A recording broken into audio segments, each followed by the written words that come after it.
আকাশে বাতাসে চল যাই চল, উড়ে যাই চল, ডানা মেলে রে। আসসালামু আলাইকুম, কেমন আছেন সবাই? আশা করি অনেক বেশি ভালো আছেন।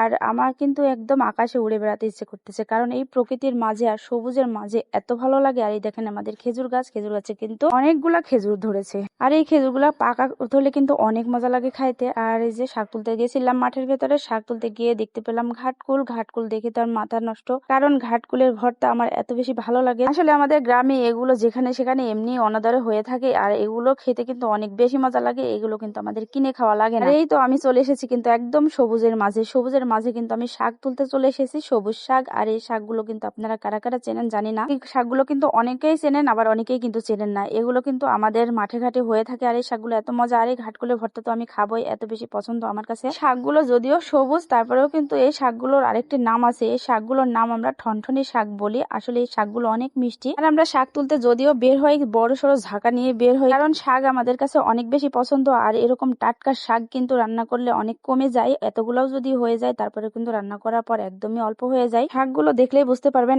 এত তাজা আর এত সুন্দর ফ্রেশ, মনে হচ্ছে কাঁচাই ছাগলের মতো চিবিয়ে চিবিয়ে খেয়ে ফেলি। আসলে আমরা তো আর ছাগল না যে চিবিয়ে চিবিয়ে খাইতে পারবো, তাই না? রান্না করে খাইতে হবে। আমাদের গ্রামে কতগুলো সুবিধা, তাই না? যদি যখন মন চায় যে শাক তুলে রান্না করে খাবো, তখনই কিন্তু তাই করা যায়। আবার যদি মনে চায় ছাগলের জন্য ঘাস তুলে আনবো, দেখেন জমির ভিতরে কতগুলো ঘাস, হচ্ছে ছাগলের জন্য ঘাস তুলবো নাকি মানুষের জন্য শাক তুলবো। তো ভাবলাম যে শাকগুলোই তুলে নিয়ে যাই, অন্য একদিন এসে ঘাস তুলে নিয়ে যাবো। আর এই শাকগুলো দেখেন এক ঝাঁক আমার হয়ে গেছে। আর এখন আমি বাড়িতে নিয়ে গিয়ে সুন্দর করে বেছে নিব। শাকগুলো কিন্তু আনতে আনতে এত পরিমাণ রোদ ছিল, একদম একটু আড়াই গেছিল। শাকগুলোর ভেতরে কিন্তু অনেকগুলো ফুল আছে, ভাইবেন না যে শাকগুলো বুড়া হয়ে গেছে। আসলে এই শাকগুলোর ফুল এমনই হয়, কিন্তু তাজা থাকে, অনেক লকলকা। এই লকলকার কারণে কিন্তু বাড়িতে আনতে আনতে একটু আড়াই গেছিল। তাতে কোনো সমস্যা নাই, ধুয়ে নেওয়ার পরে কিন্তু আবারও তাজা হয়ে যাবে আর সুন্দরভাবে রান্না করা যাবে। আর রান্না করার পর কিন্তু একদমই অল্প হয়ে যাবে। আর এই শাকগুলো যাদের যাদের এলাকাতে নাই, তারা এক্ষুনি চলে আসেন, আপনাদের জন্য দাওয়াত রইল। আপনারা আবার বলতে পারেন শাকের আবার দাওয়াত। আসলে ভাইরে ভাই, মাছ মাংসের চাইতে কিছু সময় আছে শাকই কিন্তু অনেক বেশি ভালো লাগে। আর এরকম টাটকা শাক কিন্তু সবাই খেতে পারে না, সবাই কিন্তু পাবেও না। আর আমি এই শাকগুলো বাঁচতেছিলাম একদমই খোলা আকাশের নিচে আমাদের ছাদের উপরে, এই প্রকৃতির মাঝে আবারও কিন্তু এই যে আপনাদেরকে নিয়ে চলে এসেছি। আর এই শাকগুলো বেছে নেওয়ার পরে দেখেন কত সুন্দর ফ্রেশ দেখাচ্ছে। আর এই যে ফুলগুলো, ডাটাগুলো আমি কিন্তু শক্ত, এগুলো ফেলে দিয়েছি। আর এইগুলো কিন্তু আমি এখন ছাগলকে দিয়ে দিব। আসলে মানুষও খাবে, ছাগলও খাবে। দেখেন দুই রকমেরই কিন্তু কাজ হয়ে গেল। এই শাকগুলো কিন্তু কিনা লাগলো না, আবার ছাগলেরও কিন্তু হয়ে গেল।